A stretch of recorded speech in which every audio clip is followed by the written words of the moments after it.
Good morning and good afternoon, everyone. Welcome to today's Exploring by the Seat of Your Pants event. My name is Joe Grabowski, and I'll be your host for today. For those who might be new to Exploring by the Seat of Your Pants, we bring science, adventure, exploration, and conservation live into classrooms across North America and around the world through virtual trips. During these challenging times right now, we are broadcasting all of our events live into the homes of parents, educators, and students across North America and beyond. So it's so awesome to be able to continue the learning in this way. And be able to share all these awesome stories of adventure, exploration, science, and the like with everybody. So we've got a great event lined up for today. Today we are hanging out with Richard Walker. He teaches scuba diving using the Global Underwater Explorers curriculum, which focuses on creating the next generation of exploration and conservation divers. He manages the UK charity Ghost Fishing UK, a group of volunteer divers that find and remove deadly ghost fishing gear from the seas around the United Kingdom. He's going to tell us today all about the problem of ghost fishing gear, its impact on marine life, and share some stories of the way his team works to remove these from our oceans. So Rich, it's so great to have you joining us live today. We're excited to get to know you a little bit better, and we've got a great group of students who are going to fire away with some questions afterwards as well. All right, thank you, Joe. Thanks for the invitation to come on this meeting. I was really excited to be invited, so hopefully I can kind of interest your audience a little bit. So I'm going to share my screen and hopefully you can see it. So there's apparently a lag on it, but we will see how we get on with that. So I want to thank everybody for coming tonight, depending where you are in the world, I guess. I guess you guys are mostly in the morning, right?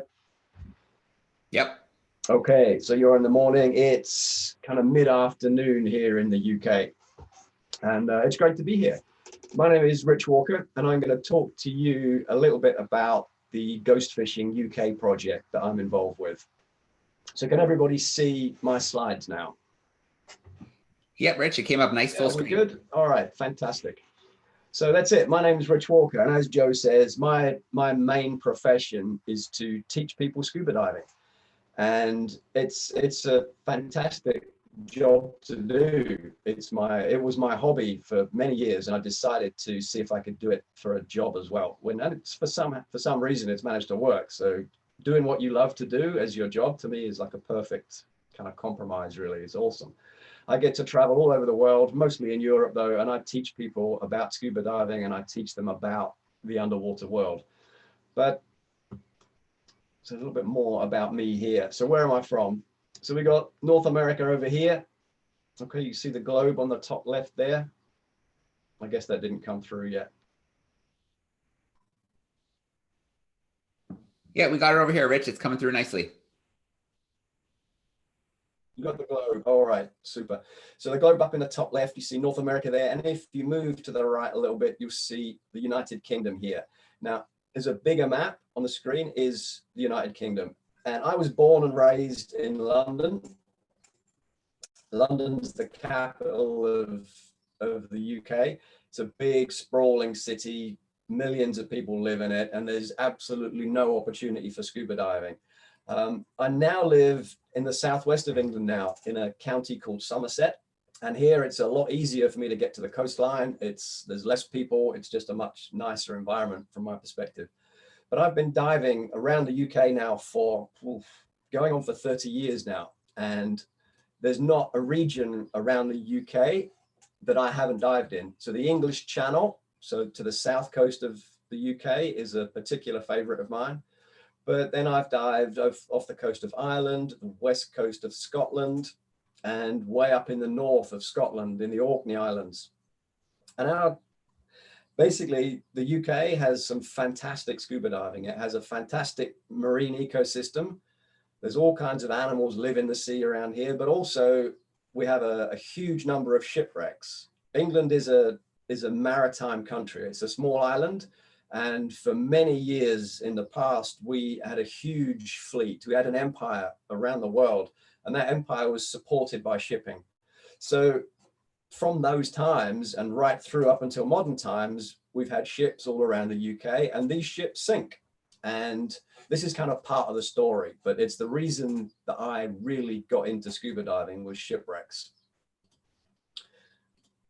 Now, as I said, I started diving back in 1991, and I very quickly kind of realized that this is what I wanted to spend every weekend of my life doing, and more or less that hasn't changed. The reasons for that basically are because of what you can find here in the UK. The image that you're about to see, or if you can see it now maybe, is a shipwreck in a place called Scapa Flow in the Orkney Islands in the north of Scotland. It's a German ship from World War One. So you can see kind of the back of the ship there, the stern of the ship. But the thing to note here is the amount of life that live in our waters. And anywhere you go in the UK, people are surprised. They think our water will be cold, dark, and murky with nothing living in it. But it's not true. We have huge amount of life that live in our kind of cold green waters. It's temperate water, and the history and the life that live in it is a beautiful thing. This is another image of a reef in the UK. This is off the northeast coast of the UK. And you can see here there's different kinds of life. We have kelp forests, we have sponges and anemones and fish. So it's a very rich and diverse place to scuba dive. So one of the things that I first noticed when I became a scuba diver was that every dive I did, I would see some kind of evidence of fishing, of commercial fishing. And what that means is lost fishing nets, lost ropes, lost shellfish traps. And these devices, these fishing nets, let's just call them fishing nets, there's all kinds of different types, they would continue to catch animals, which to me was really sad. I thought, well, you know, for all kinds of reasons, it's cruel for an animal to be caught in a net. It has no chance of escape because fishing net is designed to catch animals, and it's very good at it. That crab you see in the picture will never be landed as a catch. No one's ever going to eat that animal. So it's wasteful, it's cruel, and it's inefficient. So for all kinds of reasons, this was kind of something that I wanted to do something about. And basically, if you go around any fishing port in England or anywhere in the world, really, fishing happens everywhere man meets the sea. You will see fishing industry. You will see the fishing nets and the tools that a fishing industry will use. Now, when a fishing boat goes to sea, it doesn't try to lose its nets. It's not a deliberate loss. It's not a deliberate act. But basically, because of all the reefs and the shipwrecks and the harsh nature of a marine environment, nets will get lost. It's inevitable. It's a shame. It's not deliberate, but these things happen. It's just a consequence of a very, very difficult environment to work in. So what happened was back in about 2015, I met up with a friend of mine called Pascal van Erp, who set up the Ghost Fishing Foundation in the Netherlands. And he asked me to join a project. And I did that project in Croatia. And I thought this idea of recovering this fishing net from the sea and taking it back to land again is a fantastic one. And it's one I want to bring back home to the UK. So to cut a very long story short, me and 6 of my friends set up an organization, a charity, or a not-for-profit organization, you call them in the States, called Ghost Fishing UK. And our mission, basically, our kind of reason to exist is to go around the UK and find and recover as much of this fishing gear as we possibly can. And this is basically a story I'm going to tell you about tonight, this morning, whatever time it is. So everything we do in Ghost Fishing UK is a team activity. I have a fantastic team of divers. We're all scuba divers. And basically we kind of get together and we jump off boats and find fishing gear. Now, sometimes we go out and we look for fishing gear and we just write down what we see. Sometimes other people tell us that they've seen fishing gear. But this is a few people in our Ghost Fishing UK team. You can see 6 of us there. We've now grown to something like 70 divers around the country now. And we have a range of the southwest of England right through to Scotland now. So there's 70 divers, and basically more people join up with our group every year. So we're a growing group. And you can see that we're basically on that picture now. We're about to jump out the back of that boat onto a shipwreck and to recover some fishing gear. So we're going the wrong way in the slides. How does a ghost fishing project like this work? So what I want to do is to go through our basic strategies and explain to you what it is to be a diver with Ghost Fishing UK. Now, we need to learn about where these fishing nets are. So basically what we do is we have like an online form that if anybody out diving sees a fishing net, they can submit that information to us. And we've got 100 or maybe even 200 reports of fishing nets around the country now over the last couple of years.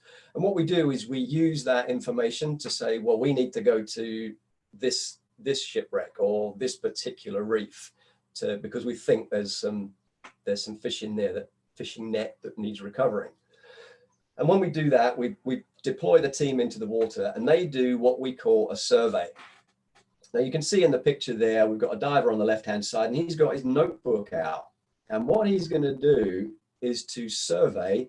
You can see on the right-hand side of the image, just under that kind of brown leafy structure, there's an old shellfish trap. And that would have been used to catch crabs, but it's got loose from its anchor and it's drifting around, and that thing can still catch animals.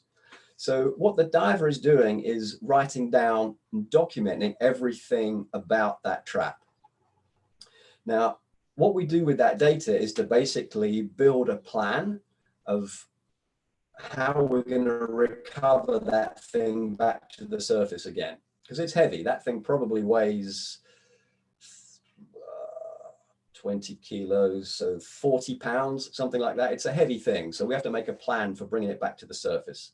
There's another thing that we need to do as well, and that's to record all the animals that have been caught in that trap. And the reason we do that is so that we've got some information of how big a problem the ghost fishing problem is. How many animals do get caught? How many are lost from, how much fishing net or fishing traps are out there in the sea? There's some estimates of what it is, but one thing we don't know is how many animals get caught and what the impact is on an ecosystem. So documenting firstly the nature of the fishing gear, and secondly, what animals are caught in it is important. So when we get back to the surface, all right, what you'll find is kind of funny. When you try and write in a notebook underwater, you can do all kinds of neat writing on the surface on a piece of paper with a pencil. But when you put a big heavy glove on, okay, and you're in cold water and your hands go a little bit numb, and just because you're underwater for some reason, your writing becomes terrible. The pictures that you draw look terrible, okay? So you have to be really careful with what you write and how you draw it. You don't try and get too clever. Don't worry about being neat. All right, you've just got to write the simplest information down that you can that will be useful to you back on the surface again. And that's the picture there is a real survey. Okay, it's some information that we got and we had to then get that back to the surface, look at it and go, well, what on earth does this mean? So one of the things that's important there is that once we get back to the surface, you look at that information immediately. If you look at it in a day's time, it won't mean anything to you because it's just scribble. I can't work out what that survey is now, but right at the time, we would have known what that meant. So basically we go down and we survey. Now, as I've said, one of the problems with writing things down is it isn't always clear. So one of the other things that we always do is that we do photographic and video survey. And you can see a diver jumping into the water there. And in their right hand is a camera system with lights and flash guns. And this diver will basically video everything that they see. And the video and the photography basically are such an important part of what we do, because that enables us firstly to review the survey dives that we've done, but secondly, to show people like you what it is that we do. And this photographic and video strategy really helps explain to people that can't go underwater right now what's going on beneath the surface. So our survey component is critical. Now, once we've got a reasonable survey, we can build a plan of how we're going to get that fishing net back to the surface again, because ultimately we've got to pull it back to the surface. Now, the picture you see here is one of our Ghost Fishing UK team. I think that's a chap called Fred Nunn. And he's basically working on a load of fishing net that's got tangled up around a wreck called the HMS Scylla, which is near a town called Plymouth in England. And all of this net was wrapped up all around the back of this wreck. And we had to basically work out a way of chopping it all up and lifting it up to the surface again. Now, again, just a simple piece of net can weigh 100 pounds easily. So if you imagine swimming around in the water and somebody giving you 100 pounds of weight, trying to get that back to the surface again is not going to be fun. Is it even possible? It's also kind of a dangerous thing. It's a fishing net, and fishing net catches fish and all kinds of other animals. And a human is just as much of an animal, and it will catch you as well. And the thing is, when you're underwater, you've got only so much air that you can breathe. Okay, eventually it will run out. So if you get caught in a fishing net, that's not a good situation to be in. So we have to build plans for getting that fishing net back to the surface safely. So this is really one of the reasons that we work in teams all the time. Everybody looks after everybody else. This is the way that we work. But the tools that we use to bring the fishing net back to the surface are what you can see in the picture now. And the big orange thing right in the middle of the image there is called a lifting bag. And this is basically a nylon bag, which is sealed, but it has a small tube that we can inject air into it. So we take it down to the wreck and we attach it to the piece of fishing net that we're after. And then we put a little bit of air into it, which makes it float. And depending on what physics you've learned, that's Archimedes' principle. And Archimedes' principle basically says that thing will float in relation to the amount of air, the volume of air that you put into it. So you can put quite a significant force onto the fishing net to bring it up to the surface. So we attach it and we put a little bit of air in and we hopefully lift up the fishing net a little bit. Now, almost always it gets stuck. So basically what we have to do then is to prepare the fishing net to be lifted. And that's when it gets a little bit kind of risky and where the teamwork gets even more important, because we have to go into that net and start trying to untangle it from the reef or from the wreck so that it can freely go to the surface, but most importantly, not without taking us with it. So in we go and we try and clear it out and unhook it and untangle it. And you can see two divers working on a piece of fishing net now. And right in the top of that image, out the top, there will be a lifting bag that's pulling it up a little bit. This is why we don't put too much air into the lifting bag straight away, because we don't want it to be out of control. We just want it to gently lift the net and so we can see what's going on. And basically, gradually, this net starts to come free. And we put a little bit more lift on it because the more of it that lifts up off the surf, off the bottom of the sea, off the wreck, the heavier it is. So we put another lifting bag on it and we add lifting bags. Now, this water you start to see is getting kind of murky and cloudy. The diver in the right-hand side of the image looks like they're working in some kind of nasty gray mess, and they are. As this net starts to lift away from the seabed, it brings up all kinds of mud and silt, and the visibility gets very, very bad. And I do like this next image here because I think it's the same piece of net, but the picture's taken from another side a little bit later. So more and more clouds of this silt are kind of appearing. One of the things you can see here in the background, just in the top left of the image, is another diver. Now this diver is playing a hugely important role. What they're doing is watching out for the diver that's in there untangling that net. And they're making sure that they don't get caught in this net. So they've got somebody watching that person that's untangling the net. So the teamwork in what we do is really, really critical. And at some point, we generally have to get a knife out and start cutting the remains of the fishing net away from the wreck or the reef. So the last steps really are cutting the last little bits of net that are securing it to the wreck that allows it to head on up towards the surface. And this picture here is a fairly simple job, but you can see on the next image This was a much more complicated lift. It's a much bigger piece of net, and I can see 1, 2, 3, 4 lifting bags attached to that. And this fishing net was very well tangled into the seabed and the wreck. So it took a lot of lifting bags, and we basically had to snip it out. Every single strand of that fishing net needed to be cut free of the wreck. So it took a long time, and the visibility was terrible. This image was managed to be captured before the visibility went too bad. And basically it's long, difficult, complicated work, which really lends itself to teamwork, really good, strong teamwork. There's another similar image, and this was a big, heavy piece of net. So you can see it needs lots of lifting bags to bring it to the surface. I do like the lifting bag images because they're such a fantastic color. They really pop out of the image nicely.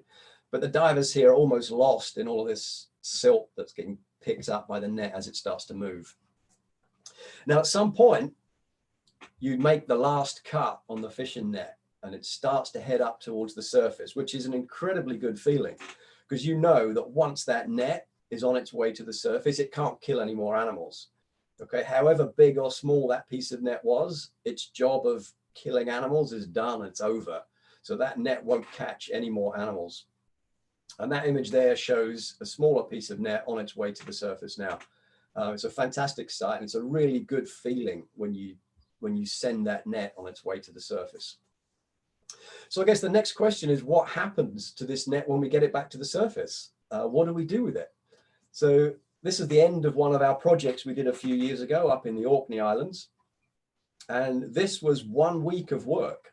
We picked up something like 60 or 70 fish, shellfish traps or crab traps, which are the big kind of cages you see in front of you.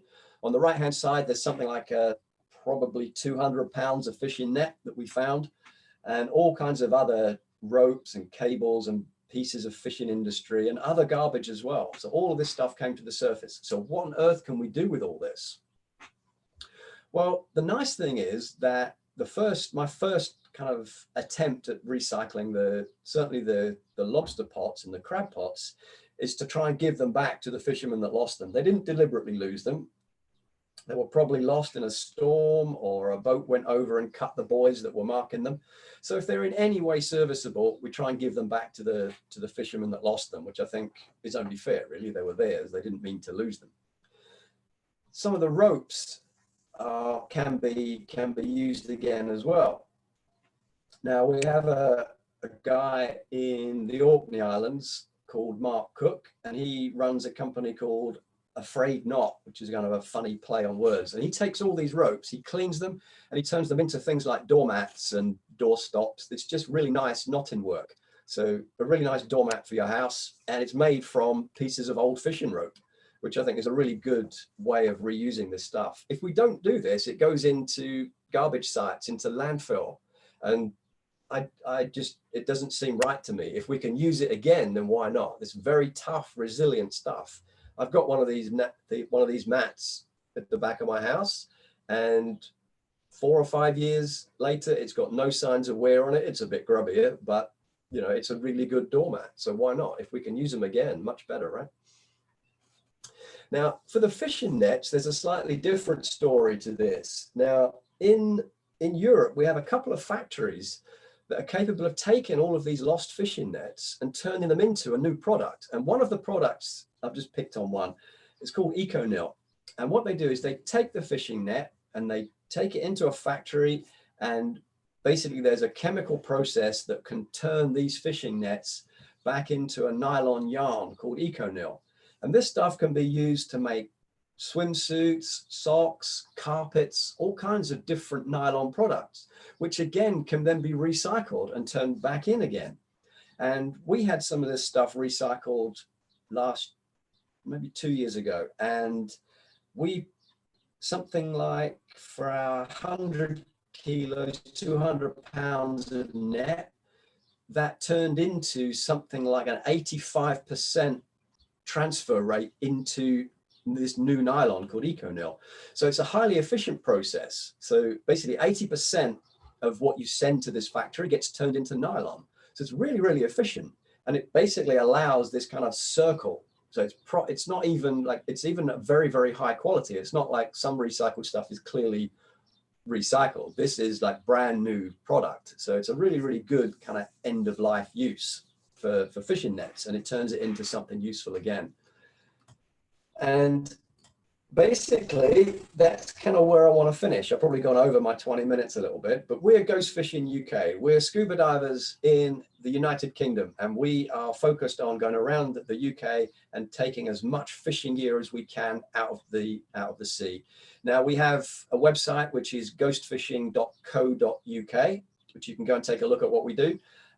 We've got summaries of all of our projects on there. So if you guys in the classroom, if you want to do any research about the kind of work that we do, that will be a great place to start. You can also contact us. There's contact forms on there, and you can get in touch with me through that website if you have any further questions. But I'm going to wrap up there now, Joe, and open it up for questions. All right, Rich, that was great. Thanks so much for sharing that story with us. It's incredible work that you're doing with your team, growing from 6 to 70. That's amazing.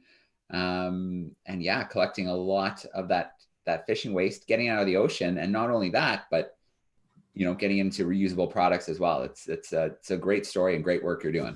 Thank you. It's great fun as well. I should say that. Yeah.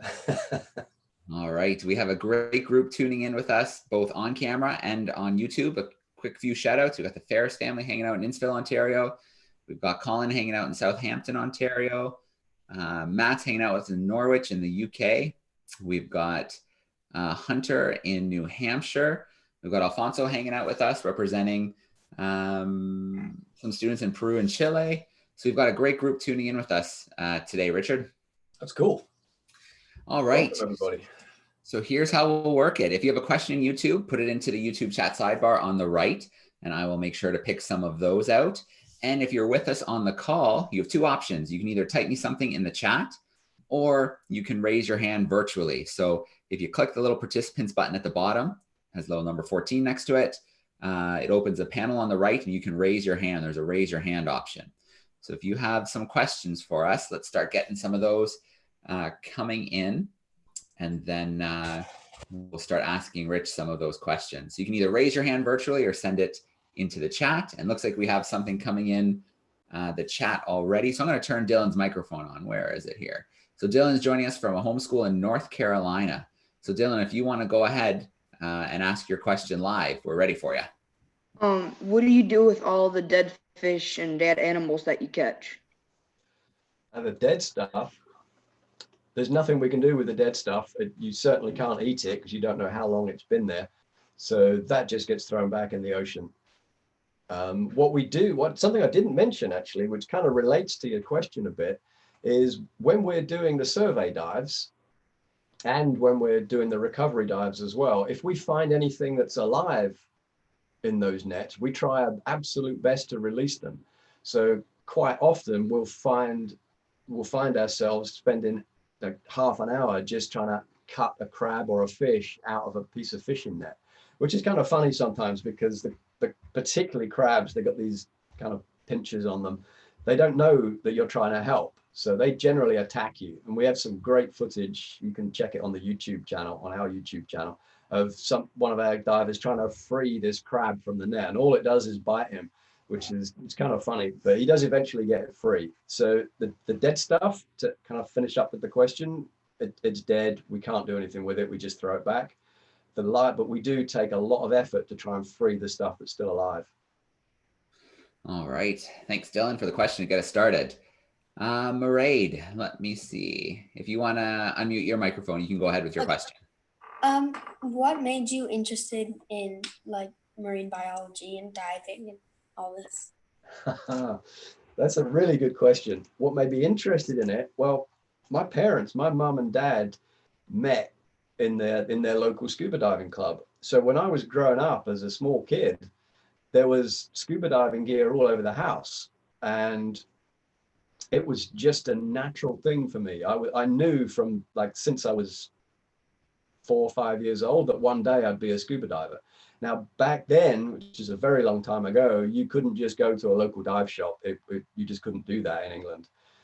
You had to be 17 years old and you had to be able to swim 500 yards with carrying like an 8-pound weight belt. And it wasn't until I got to about 20, well, I was about 20, that I managed to find a way to learn to dive that I could do affordably. So I've always known I was going to be a diver. It was always going to happen. And as soon as I started, I started to think, well, what a beautiful environment that so few people get to see, that very quickly I started to teach other people how to do it, and hence my job. And then from that, I thought, well, I have a responsibility to this environment because I get so much enjoyment from visiting it. I have a responsibility to do something to protect it.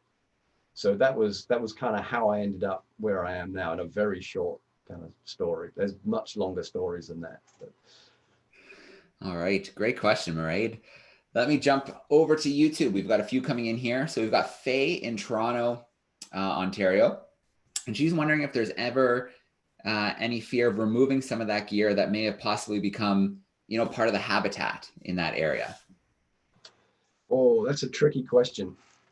And a habitat discussion is an ongoing discussion within the kind of the core of our team and the wider kind of ghost fishing effort, really.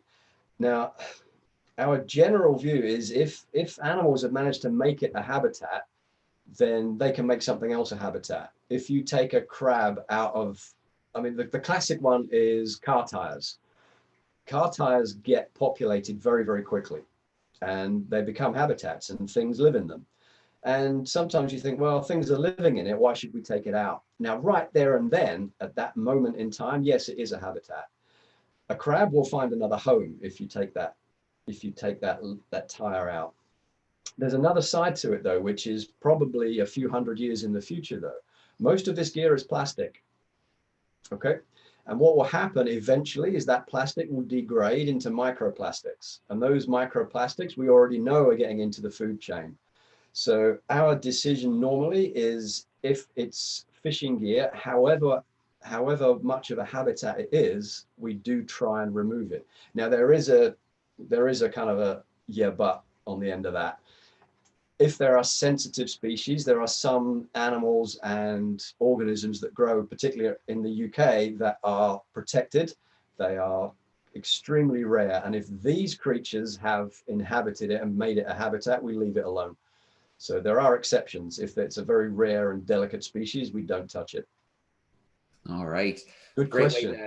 Yeah, it's a great question. And that was a great answer, Rich. Great way to kind of sum up what you have to think about in those situations. Sarah, do you want to turn your mic on for me? So my question was, how do you write underwater?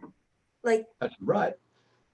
Like, I know that normal paper would just disintegrate in the water. So yeah. Do you use like a waterproof shield or something? So it's not normal paper. It's like a plastic paper. And I think I got one here. All right. So it's basically a notebook. Okay. And you can put it in your pocket, take it underwater, but this is like a plastic paper. Okay. So it's waterproof paper. We have to use waterproof pencils. Obviously, like a biro won't work. A wooden pencil, you take a wooden pencil underwater and it's kind of funny. It just separates into about 4 pieces after 5 minutes and you don't have a pencil anymore. So we have special plastic pencils. You've probably seen them. You can kind of push another pencil in from the top and the lead comes out. But basically, yeah, special paper and special pencils. All and right. Slowly and with big letters. All right, so we've got Cordelia joining us on YouTube, and their question is, what's one of the biggest challenges that your group has faced? Was there maybe a certain removal or something? What was a big challenge that your group faced? Every project has a challenge. So yeah, there's a whole bunch of stories about this one. I think if you want to talk about a technical challenge of removing a fishing net, one that springs to mind is that one of the slides that I showed was of the fishing net on the wreck called the Scylla. It was underneath, around the stern of the ship. Now, what happens when you lift the lifting bag is it goes straight up, and if that net is underneath the the ship, then all you're going to do is to lift it into that wreck, and it will just lift up 6 feet and stop there. So we had to devise a cunning plan of moving this. It was a huge piece of fishing net sideways out from under the wreck into clear open water to lift it to the surface. And what we did was basically we set up almost pulleys so that we set a lifting bag up to go up in one direction in open water, which would then pull sideways on the net to make it slide that way, until we got it clear enough of the shipwreck that we could send it to the surface again. And so some of it ends up being technical challenges of how you use vertical forces to pull things sideways before they go up to the surface. Sometimes stuff gets so badly entangled in the shipwreck that you're basically snipping it out piece by piece. But there's every dive brings a new challenge, and that's kind of the fun of it to me. Yeah. And I bet some of them turn into multi-dives, turn into multiple days. Absolutely. The shortest project we do is a 2-day affair where we survey on day 1 and day 2 we lift. But no, quite often we get everything that we think is going to come out, and as it comes out, it reveals more stuff. It's like a never-ending job sometimes. All right. Alexander, do you want to go ahead and unmute your mic for me? Sure. I'm kind of obsessed with history a little bit. You were talking about a German battleship in Scapa Flow at the beginning. Yes. And I was just wondering, number one, how many of those have you dived? And if so, do you know the names of them? German battleships in Scapa Flow. Yeah. There are currently 7. The names Yeah, I know of them that. are How many have you dived? all of them, many times. Thank you. Do you know the name? Do you want to know the names, or do you know them?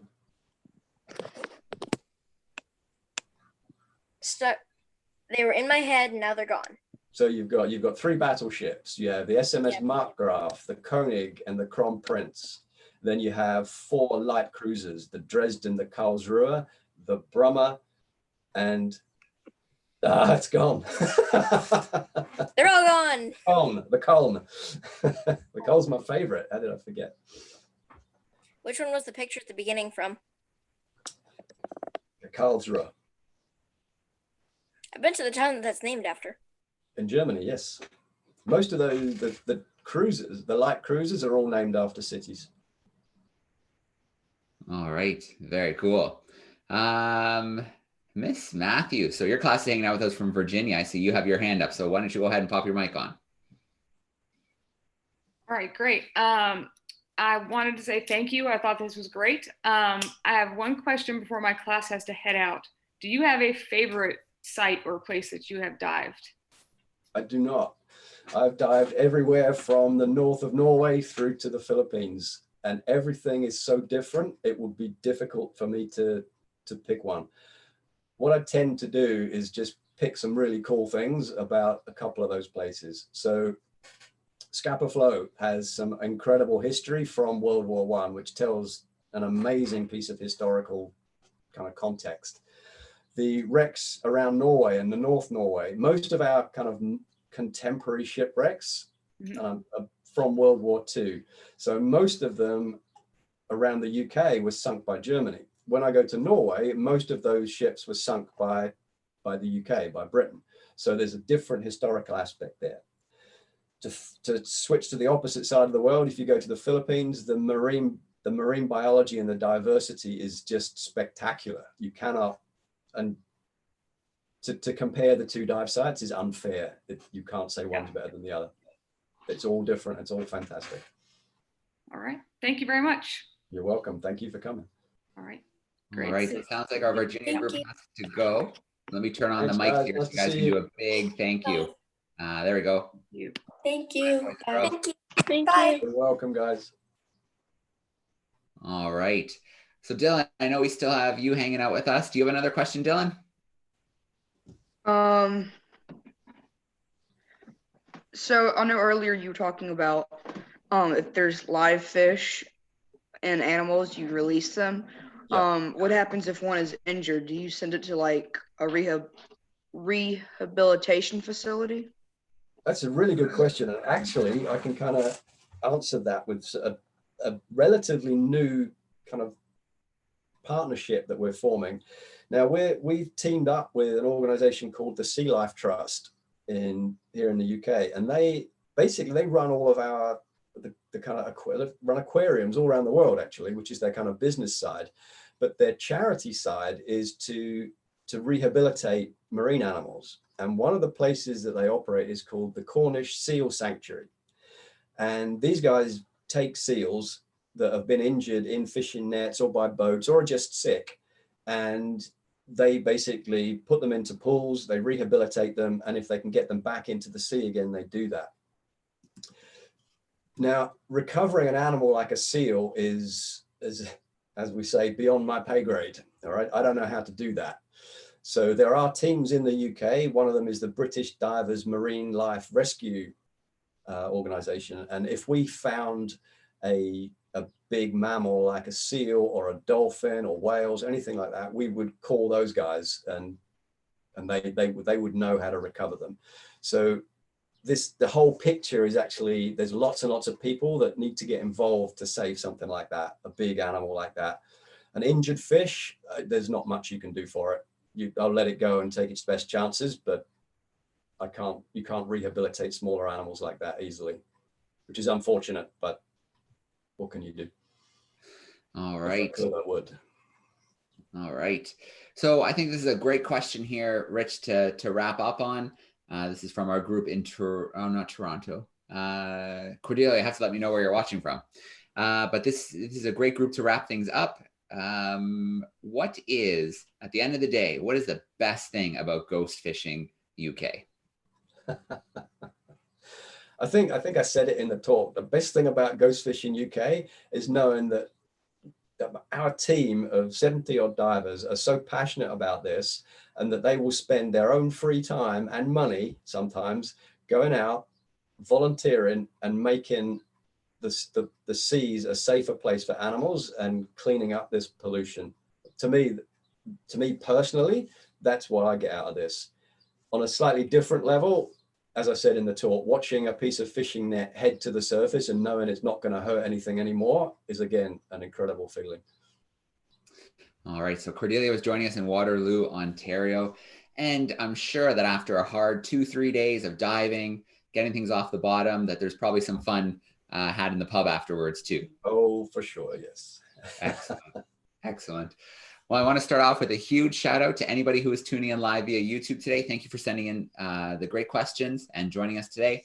Huge shout out to our class in Vienna, Virginia that joined us. Dylan in North Carolina, thanks so much for hanging out on camera with us today. And Rich, thanks for volunteering a little time to hang out with some students, share the work you're doing. And yeah, we wish you all the success with the project in the future. Thank you very much. It's really great to be here. Thanks, Dylan. Right. Thanks, Joe, for the opportunity. No worries. No worries. Thanks so much, everyone. And we're going to sign off for today. All right.